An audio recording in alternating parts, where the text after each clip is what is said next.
नमस्ते बच्चों, मैं राहुल त्यागी, आपका विषय अध्यापक समाजशास्त्र कक्षा 12 वीडियो लेकर उपस्थित हूँ, जिसमें आज हम जनजाति एक संकल्पना की जीवनी के बारे में हम पढ़ेंगे। बच्चों देखिए, जनजाति के बारे में चल रहे थे। जनजाति वो लोग होते हैं जिनका एक विशेष स्थान होता है, एक द्वीप समूह पर वो रहते हैं। ठीक है बच्चों, जनजाति को जाति व्यवस्था पर आधारित हिंदू समाज का हिस्सा मानने अथवा नहीं मानने को लेकर वर्ष 1960 के दशक में, जो 1960 का समय था, उसके समय विचार विमर्श 1960 के दशक में विमर्श को गति मिली। यानी जो विचार विमर्श हुआ, उस पर जो बातें हुई, उसे क्या मिली? गति मिली। कहते हैं विद्वानों का एक हिस्सा यह मानकर चल रहा था कि जनजाति को हिंदू जाति आधारित कृषि समाज का विस्तार माना जाना चाहिए। कहते हैं माना जाना चाहिए। उस समय एक विद्वान कह रहे थे, एक हिस्सा ये मानकर चल रहा था कि जो जनजातियां हैं उन्हें भी हिंदू जाति के आधारित या कृषि समाज पर आधारित मानना चाहिए, जबकि कई विद्वान इस विचार को नहीं मान रहे थे। उनके अनुसार जनजाति में सामाजिक स्त्रीकरण का अभाव है। यह उन्हें हिंदू कृषक समाज से मौलिक रूप से पृथक करता है। जनजाति की सामाजिक संरचना संसाधनों के स्वामित्व के आधार पर सामुदायिक अधिक तथा व्यक्ति आधारित क्रम है। कहते हैं कि जो कृषि समाज में जो मौलिक रूप में पृथक थे, जो जनजातियों की सामाजिक संरचना का संसाधन के स्वामित्व के आधार पर किया गया था, या स्वामित्व सामुदायिक अधिक सामुदायिकता अधिक थी, या व्यक्ति पर आधारित थे। इस प्रकार से इन लोगों पे क्या करा गया? एक प्रकार से इन लोगों को अलग रूप में माना जा रहा था। देखिए क्या कहते हैं इसमें, फिर उन्होंने विद्वानों ने क्या क्या विचार दिए इन पे।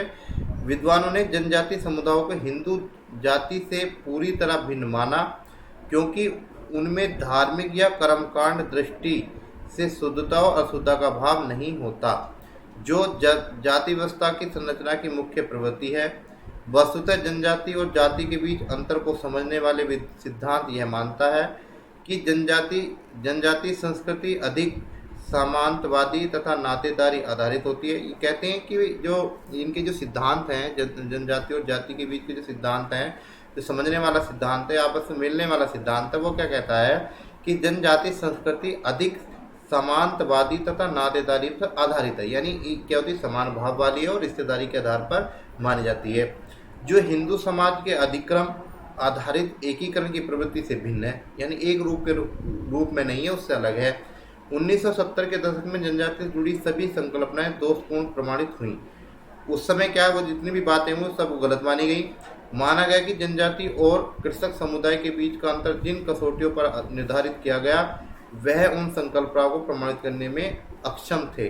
कहते हैं संथाल, गोंड, भील जैसी जनजातियां विस्तृत क्षेत्र में निवास करती हैं और उनका जीवन सामान्यतः कृषक समाज से क्या होता है? अलग होता है। जो कृषि करने वाले लोग हैं उनसे क्या, वो बिल्कुल अलग होता है। बच्चों, मुंडा हो जैसी जनजातियां लंबे समय तक एक ही स्थान पर रहकर खेती करती हैं।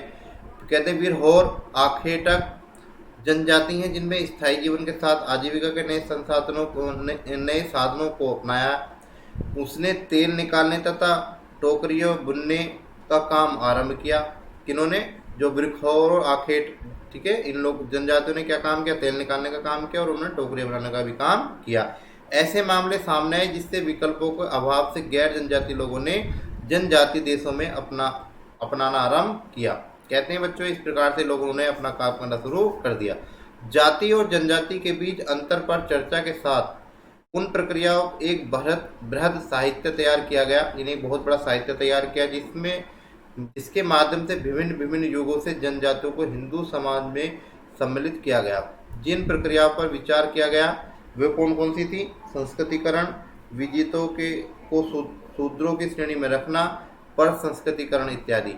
क्या कहते हैं? संस्कृति का यानी एक रूप में जोड़ने का प्रयास किया गया। कुछ ऐसे लोग थे जो शूद्रों की श्रेणी में रखे गए, कुछ ऐसे थे जो परसंस्कृति संस्कृति से दूर थे। कहते हैं भारतीय इतिहास के विभिन्न कालखंडों में देखा गया है कि जनजातीय समूह को हिंदू समाज में तब आत्मसात करने की बात की गई जब उन्होंने स्थायी बस्तियां तैयार की।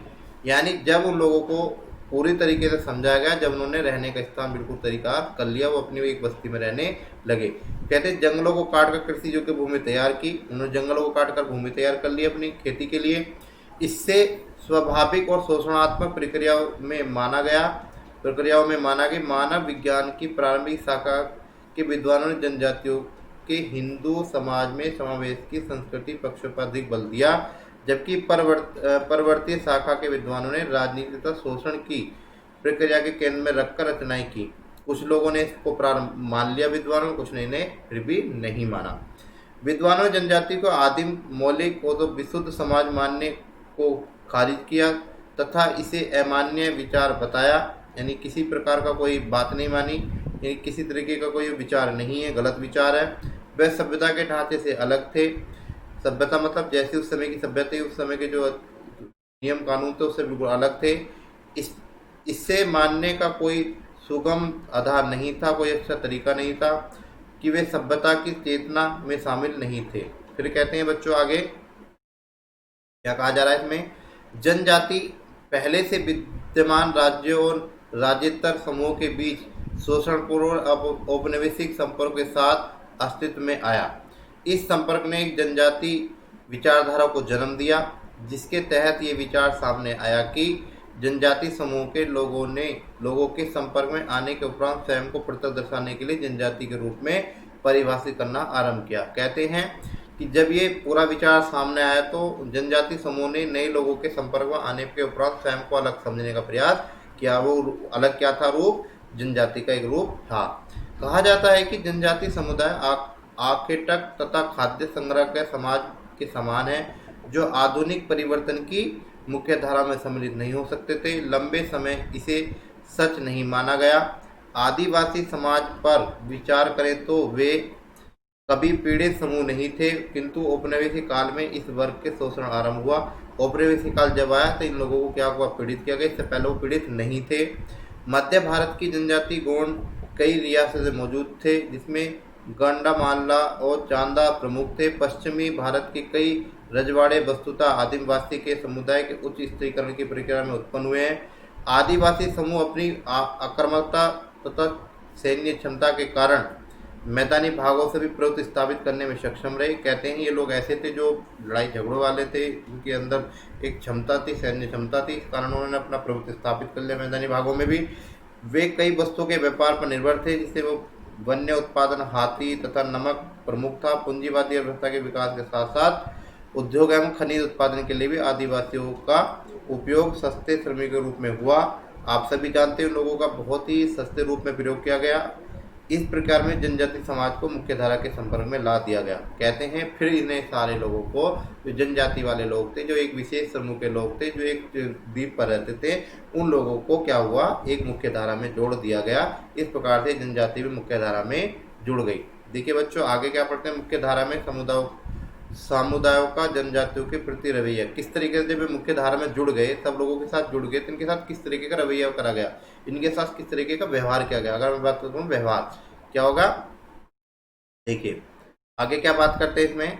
औपनिवेशिक युग में मानव विज्ञान शास्त्रियों ने अपनी कृतियों में यानी अपनी पुस्तकों में जनजातियों की एकांकित तथा अस्पृश्य समुदाय के रूप में चित्रित किया है, किंतु औपनिवेशिक शासन ने पहले ही जनजातियों के जीवन में अत्यधिक परिवर्तन लाने का कार्य भी किया, यानी परिवर्तन भी उन्होंने किया। क्या करते हैं, राजनीतिक आर्थिक मोर्चे पर जनजाति समुदायों को प्रभावित करने वाले बाहरी लोगों का प्रवेश उन क्षेत्रों में हुआ जहां जनजाति समुदाय के निवास करते थे। कहते हैं कुछ लोग जब वहां पर आकर बाहर के लोग उन्होंने प्रवेश किया जो उन क्षेत्रों में जनजाति लोग रहते थे। फिर क्या कहते हैं, जनजाति समुदायों में जमींदारों तथा महाजनों का प्रवेश हुआ। ऐसे बहुत सारे लोग आए, जमींदार लोग आए, पैसे वाले लोग आए। गैर जनजातीय अप्रवासी लोगों के हाथ में अपनी जमीन खोदने जा रहे थे। वनों के संरक्षण की सरकारी नीति तथा खनिजों के खनन की शुरुआत ने जनजाति समुदाय के वनों पर परस्पर अधिकार को समाप्त कर दिया। क्या हुआ बच्चों, जब सरकार ने संरक्षण नीति बनाई, वन संरक्षण नीति में भी लोगों को क्या सहयोग दिया, वनों के खनिज में की जो खनिज का काम क्या करते थे, खोदने का काम करते थे, उसकी शुरुआत भी इसी में की गई। इस तरीके से अधिकार को समाप्त कर दिया गया। औपनिवेशिक काल जो सरकार ने जनजाति क्षेत्र में भूमि राजस्व के इन क्षेत्रों की पहाड़ियां, जल स्रोत तथा अन्य प्राकृतिक संसाधनों से आय प्राप्त करने की प्रक्रिया को निर्मित किया। 18वीं और 19वीं शताब्दी में जनजाति क्षेत्र में हुए अनेक विरोधों के बाद उपनिवेशिक सत्ता ने इस इलाके में दो विशिष्ट वर्गों में बांट दिया, अपवर्जित और आंशिक अपवर्जित। कहते हैं अपवर्जित होता है और आंशिक अपवर्जित। अपवर्जित क्षेत्र में गैर जनजाति समुदाय के लोगों का प्रवेश पूर्णतः प्रतिबंधित कर दिया, यानी ये था वर्जित, मतलब होता है उसमें कोई नहीं जा सकता। सरकार ने इन इलाकों में शासन चलाने के लिए स्थानीय राजाओं तथा समुदाय के प्रमुखों को अपने पक्ष में ले लिया अपवर्जित क्षेत्र के अंदर। ठीक है बच्चों, गैर जनजाति लोगों को उसमें घुसने से मना कर दिया पूरी तरह से, और इससे भी शासन चलाने वाले स्थानीय राजाओं को भी और समुदाय के लोगों को अपने अधीन अपने पक्ष में ले लिया। 1940 के दशक में एकीकरण बनाम पृथकीकरण विषय पर बहस आरंभ हुई, यानी एक रूप में करने के लिए और अलग करने के रूप में एक बहुत बड़ी बहस आरंभ हुई। बहस मतलब था विचार निकल के आया। यह जनजाति समुदाय की पृथक अवधारणा पर निर्भर बहस थी, यानी इन लोगों की अलग कर देने के ऊपर ये बहस हुई थी, यानी इन लोगों को जो अलग कर दिया था। जनजाति को पृथकता के पक्षधर यह मानते थे, जो लोग इन्हें अलग मानते थे वो लोग ये कहते थे कि जनजाति सरकारों को बचाए रखने तथा जनजाति लोगों के व्यापारियों, साहूकारों तथा हिंदुओं, ईसाई धर्म प्रचारकों से संरक्षित रखने के लिए पृथकता की आवश्यकता है, क्योंकि ये बाहरी तत्व जनजाति समुदायों का अस्तित्व समाप्त कर रहे हैं, उन्हें भूमिहीन श्रमिक बनाना चाहते हैं। ये क्या कहते हैं, इन लोगों ने जो इनका पक्ष रख रहे थे, पृथक जनजाति वाले लोगों का पक्ष रख रहे थे, वो ये कहते हैं कि ये लोग इन्हें अस्तित्व में नहीं आने देंगे, इसे ये भूमिहीन श्रमिक बनाना इन्हें चाहते हैं। एकीकरण के समर्थक विचारक यह मानता था कि जनजाति लोग पिछड़े हुए हिंदू ही हैं। देखिए पृथकीकरण क्या है, अलग करना, वो अलग चाहते थे। एकीकरण मतलब उन्हें जोड़ना चाहते, कुछ लोग उन्हें जोड़ना चाहते थे, कुछ लोग उन्हें अलग करना चाहते। तो अलग करने वालों ने तो अपनी बात कह दी बच्चों। अब जोड़ने वाले विचारक क्या कहते हैं, वो कहते हैं कि ये पिछड़े हुए हिंदू ही हैं, अतः उनका समाधान उसी प्रक्रिया में ढूंढा जा सकता है जो पिछड़े वर्ग के लिए निर्धारित किया गया। एकीकरण के समर्थक विचार का भारतीय संविधान निर्मित संविधान सभा में बोलबाला था, और उनका प्रयास से यह भी निर्धारित किया गया, क्या किया गया बच्चों, कि जनजाति विकास के लिए जन कल्याणकारी योजना के माध्यम से नियंत्रण एकीकरण को प्रभावी रूप से प्रदान किया जाए। वो क्या चाहते हैं, जो सरकार ने जितनी भी योजना बनाई उन योजनाओं का लाभ उन्हें दिया जाए। स्वतंत्र भारत में पंचवर्षीय योजना, अब जानते जब से भारत स्वतंत्र जब से लेकर पंचवर्षीय योजनाएं चालू हो रही हैं, अभी भी चल रही हैं। पंचवर्षीय योजना क्या होती है, जो 5 वर्ष के लिए आती है। जनजातीय कल्याण योजनाओं के संचालन इसी विचार पर आधारित है। यह बुनियादी विचार है एकीकरण, ये एक बहुत बुनियादी विचार है बच्चों। जनजाति समुदायों की इच्छा पर आधारित होना चाहिए, इसी की उपेक्षा नहीं की जानी चाहिए। इसमें एकीकरण मुख्य धारा का समाज की शर्तों पर किया गया है, उन्हीं को लाभान्वित करने के लिए संचालित होता रहता है। विकास और समृद्धि के नाम उनकी जमीन छीन ली गई तथा उनके सामने अपना पैतृक परिवेश विनष्ट होने का खतरा था। यानी कहते जो पिता द्वारा उन्हें जो भी चीज़ प्राप्त होती उसे भी उन्हें जाने का खतरा था, और उनकी जो जमीनें थी वो छीन ली गई थी विकास समृद्धि के लिए, इसलिए उन्हें बड़ा ही खतरा अपने आप को महसूस होने लगा। अब क्या कहते हैं बच्चों, राष्ट्रीय विकास बनाम जनजाति विकास, यानी राष्ट्र विकास के लिए और जनजाति विकास की जरूरत ने जनजाति के प्रति सरकारों की नीति को निर्धारित किया। स्वतंत्रता के बाद नेहरू या पंचवर्षीय योजनाओं की संचालित की गई। इस दौर में बहुउद्देशीय परियोजना की शुरुआत हुई। बहुउद्देशीय परियोजना कौन सी होती हैं बच्चों, वे परियोजनाएं जिनके द्वारा बहुत सारे उद्देश्य पूरे किए जाते हैं। अगर मैं नाम दूं, नदी घाटी हो सकती है, ठीक है, और बांध परियोजना हो सकती है। बहुत सारी ऐसी परियोजनाएं हैं जिनके माध्यम से बहुत सारे उद्देश्य पूर्ण किए जाते हैं। बड़े बड़े बांध बनाए गए, कारखाने स्थापित हुए, खनिजों का उत्खनन आरंभ हुआ। खनिजों का अधिकांश भंडार उन क्षेत्रों में था जहां जनजाति निवास करती थी। वास्तव में देश की समृद्धि में शेष भारतीय समाज की तुलना में जनजाति ने अत्यधिक कीमत चुकाई है। आप सभी जानते हैं बच्चों, क्योंकि जहां भी खनिज प्राप्त होते हैं वहां जनजाति लोग पाए जाते हैं। जनजाति की क्षति हुई, विकास की गैर जनजातीय मुख्य धारा के लोगों को अत्यधिक लाभ हुआ। खनिजों के दोहन और हाइड्रो इलेक्ट्रिक संयंत्रों की स्थापना अधिकांश उन्हीं क्षेत्रों में जहां जनजाति समुदाय के लोग निवास करते थे। इसी अवस्थापना के लिए जनजाति को अपनी जमीन जनजातियों की जमीन ही छीनी गई। इसके लिए उनको व्यवसायिक मुआवजा भी प्रदान नहीं किया गया। उनकी ज़मीनें भी छीन ली गई और उनके मुआवजे उन्हें नहीं दिया गया, उन्हें पैसे भी नहीं दिए गए। जनजाति समुदाय वन उत्पादन पर निर्भर थे। वनों के अधिकार छिन जाने का सर्वाधिक प्रभाव उनकी आजीविका पर पड़ा। वनों की कटाई का कार्य ब्रिटिश काल में ही आरंभ हो गया था। यहाँ प्रवृत्ति आज़ादी के बाद भी यथावत जारी रही। फिर कहते हैं जमीन पर निजी स्वामित्व दिए जाने से भी जनजाति समुदाय के लोगों पर प्रतिकूल प्रभाव पड़ा। यानी कहते हैं जब उनकी ज़मीनों पे कहते हैं स्वामित्व का अधिकार नहीं दिया जाता, उसका बहुत प्रतिकूल प्रभाव पड़ा, क्योंकि जनजातीय जनसंख्या में भूमि का मालिकाना का हक समुदाय विशेष का था। यानी जो जमीन थी उनके मालिक वो खुद ही थे। उसके स्थान में कई नई व्यवस्था लागू की गई और उसके बाद अत्यधिक हानि जनजातियों को उठानी पड़ी।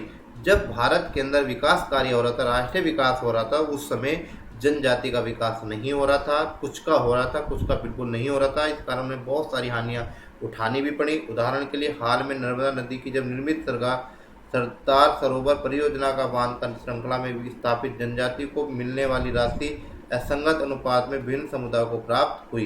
कहते हैं ये जो उस समय जो सरदार सरोवर परियोजना नर्मदा नदी पे बन रही थी, उस समय जो एक उनसे मिलने वाली जो पैसा था वो असंगत रूप से अन्य के लोगों को मिल गया, उन्हें प्राप्त नहीं हुआ। देखिए आगे इसमें क्या कहते हैं बच्चों, जनजाति लोगों की अधिकांश संख्या वाले क्षेत्रों और राज्यों को विकास के दबाव में गैर जनजातियों के लोग अप्रवास की समस्या को स्वीकार करना पड़ा। अप्रवास समस्या क्या होती है? रहने का स्थान उन्हें नहीं मिल पाया। इससे जनजातीय अस्मिता और संस्कृति पर अन्य असीमताओं एवं संस्कृतियों के हावी होने की चिंता उत्पन्न हुई। यानी उनकी कहते हैं उनकी शोषण की स्थिति बन गई थी बच्चों। उदाहरण के तौर पर झारखंड के औद्योगिक इलाके में जमशेदपुर तथा बोकारो इत्यादि में जनजाति संख्या कम हुई। पूर्वोत्तर राज्यों की स्थिति कहीं अधिक भयावह है। यहाँ त्रिपुरा तथा आंध्र प्रदेश में जनजाति जनसंख्या लगातार घटी। एक दशक में त्रिपुरा में जनजाति संख्या 50% तक घट गई और अरुणाचल प्रदेश में ऐसी ही स्थिति उत्पन्न हुई। देखिए जब स्थिति ऐसी बनती है, जब लोगों के रोजगार छिन जाते हैं, रहने का स्थान छिन जाता है, तो उस प्रकार से लोगों की जो संख्या है वो भी क्या होती है? कम हो जाती है। इसी प्रकार से जनजाति लोगों की संख्या भी क्या हुई? कम हुई। देखिए बच्चों आगे पढ़ते हैं इसमें समकालीन जनजाति पहचान। समकालीन जनजाति पहचान क्या है? जनजाति समुदायों के मुख्य धारा में प्रवेश का प्रभाव केवल जनजाति संस्कृति पर ही नहीं पड़ा, बल्कि उसके आर्थिक जीवन पर भी इसका असर हुआ। वर्तमान समय में जनजाति पहचान जनजातियों की आदिम विशिष्टताओं से पृथक अंतःक्रियात्मक प्रक्रियाओं पर निर्भर है। मुख्य धारा के साथ जनजाति समुदायों की अंतःक्रिया उनके लिए अनुकूल नहीं होती। फिर कहते हैं इससे प्रभावित कई जनजाति समुदाय अपनी पहचान को बनाए रखने के लिए गैर जनजाति समुदायों की कठिन शक्तियों के विरुद्ध संघर्ष के लिए अपना ध्यान केंद्रित कर रहा है। कहते हैं कि जो ऐसे लोग थे जिनको मुख्य धारा में नहीं जोड़ा गया था, उन्हें बाहर कर दिया गया, उनकी संस्कृति को बदल दिया गया, आर्थिक स्थिति की पर भी बहुत असर पड़ा। इस प्रकार से इन लोगों को एक गैर जनजातीय लोगों के साथ भी बड़ा संघर्ष करना पड़ा। झारखंड और छत्तीसगढ़ के दो पृथक कहते हैं पृथक राज्यों के रूप में निर्माण जनजाति समुदायों के संघर्ष का परिणाम सामने आया। ऐसी सफलताओं का सकारात्मक प्रभाव तब धूमिल प्रतीत होता है जब पहले से आ रही समस्याओं का समाधान नहीं हुआ हो। पूर्वोत्तर राज्यों में कई दशकों में एक विशेष कानून अपस्पा नागरिक स्वतंत्रता को सीमित करता है। नागालैंड तथा मणिपुर जैसे राज्यों में नागरिकों को भारत के अन्य राज्यों के लोगों की तरह नागरिक अधिकार प्राप्त नहीं है। कहते हैं कि वहाँ के लोगों को इस तरह के नागरिक अधिकार प्राप्त नहीं है। इन राज्यों में उपद्रवग्रस्त क्षेत्रों में घोषित किया गया है। यानी ऐसे क्षेत्र हैं जहाँ पर बहुत ज़्यादा झगड़े होते हैं। कहते हैं विरोधी ही गुट तथा सुरक्षा बलों के बीच चल रहे संघर्षों का प्रभाव पूर्वोत्तर में इन राज्यों पर पड़ रहा है। इसने इस राज्यों की अर्थव्यवस्था, संस्कृति और सामाजिक संरचना का विनष्ट किया है। कहते हैं इस कारण यहाँ के लोगों के जब आपस में झगड़े होते रहते हैं या सुरक्षा के साथ झगड़ा होता है, सुरक्षा बलों के साथ झगड़ा होता है, तो इन लोगों को आर्थिक रूप से और सांस्कृतिक रूप से, सामाजिक रूप से भी पूरी तरीके से इन्हें विनष्ट किया गया है। झारखंड और छत्तीसगढ़ अगर हम कहीं नक्सलीवादी नाम आता है उस रूप में ये नाम दिए जा सकते हैं। छत्तीसगढ़ अपने नव अर्जित राजत्व में का उपयोग पूर्णतः नहीं कर सकते हैं। इन राज्यों की राजनीति प्रवृत्ति पर बड़ी संरचनाओं गैर जनजातीय शक्तियों का प्रभाव है। जनजाति लोग शक्तिहीन है और इन्हें क्या कहते हैं, राज्य के लोकतांत्रिक स्वायत्त का उपभोग अब तक नहीं किया है। इस दौरान एक महत्वपूर्ण परिवर्तन हुआ है कि जनजातीय समुदाय के बीच एक शिक्षित वर्ग मध्य वर्ग का उदय हुआ। इसी बीच इन समुदायों के बीच में क्या हुआ, मध्य वर्ग जो अर्थात शिक्षित वर्ग का उदय हुआ। पूर्वोत्तर राज्य में यह वर्ग अधिक स्पष्टता के साथ सामने आया। बड़े राजनीतिक समुदाय में भी शिक्षित मध्य वर्ग का विकास एक महत्वपूर्ण उपलब्धि है। आरक्षण की नीति पर आगे बढ़ते हुए सरकारी लाभों के साथ शिक्षा और अन्य क्षेत्रों में पहचान पहुंच के साथ साथ जनजातीय समुदायों में नागरिककृत व्यावसायिक वर्ग का निर्माण हुआ, यानी बहुत सारे लोगों के नगर बने। जनजातीय समुदाय समाज के बीच अंतर बढ़ने के कारण उनके भीतर वर्गों का विभाजन होता है जाएगा। इस प्रकार में जनजातीय पहचान के विभिन्न आधारों का विकास भी हो सका। जब मध्यम समय में मध्य वर्ग का उदय हुआ, उस बीच में इन समुदाय जनजातीय समुदायों के बीच में वो मध्य वर्ग क्या था, शिक्षित वर्ग। जैसे ही शिक्षित वर्ग आया तो पूर्वोत्तर राज्यों में अधिक संख्या इसकी स्पष्ट होने लगी और साथ में क्या हुआ, ये लोग अपने आप को आगे बढ़ाने लगे। देखिए, जनजातीय आंदोलन की सक्रियता प्रदान करने में दो मुद्दे प्रमुखता के सामने आए थे। नंबर 1 क्या, भूमि तथा वनों। पहला मुद्दा क्या था, भूमि की वजह से। दूसरा वन, जैसे अधिक आर्थिक संसाधनों पर नियंत्रण और निर्जातीय संस्कृति पहचान को प्रभावी बनाना था। इन दो मुद्दों पर जनजातीय समाज एक साथ चल सकता था, किंतु इस समाज के विविधताओं के कारण इन मुद्दों पर पृथक संघर्ष भी किया जा रहा था, यानी अलग अलग संघर्ष इसमें किया जा रहा था। जनजातीय समाज में उभर रहे नए मध्य वर्ग के लोग द्वारा अपनी पहचान का दावा करने के कारण उनका आंदोलन गरीब और अशिक्षित जनजातीय लोगों के भिन्नता और उनके द्वारा चलाए जा रहे आंदोलन की सक्रियता से हिस्सा लेते हैं। अन्य समुदायों की तरह ही जनजातियों में आंतरिक गतिशीलता और बाह्य शक्तियों के बीच के संबंधों में भविष्य का निर्धारण हो सकता है। तो बच्चों, आप सभी जानते हैं कि जो शिक्षित वर्ग है वो ये चाहता था कि ये जो लोग हैं, जो गरीब लोग हैं, जो अशिक्षित लोग हैं, इन लोगों को क्या करा जाए, एक करा जाए, इन्हें शिक्षित किया जाए, इन लोगों को इनके बारे में बताया जाए, पूरी तरीके से जानकारी दी जाए। इस तरीके से लोग इन्हें सक्रिय करने के चक्कर में लगे हुए थे। फिर भी कुछ लोग ऐसे थे जो इस चीज़ को गतिशीलता से बाह्य शक्ति के रूप में संबंधों को भविष्य का निर्माण कर सकते थे। इसलिए कहते हैं बच्चों, जनजाति के बारे में हमने इस वीडियो में पढ़ा। इससे अगले वीडियो में हम लेकर उपस्थित होंगे। नमस्कार, धन्यवाद।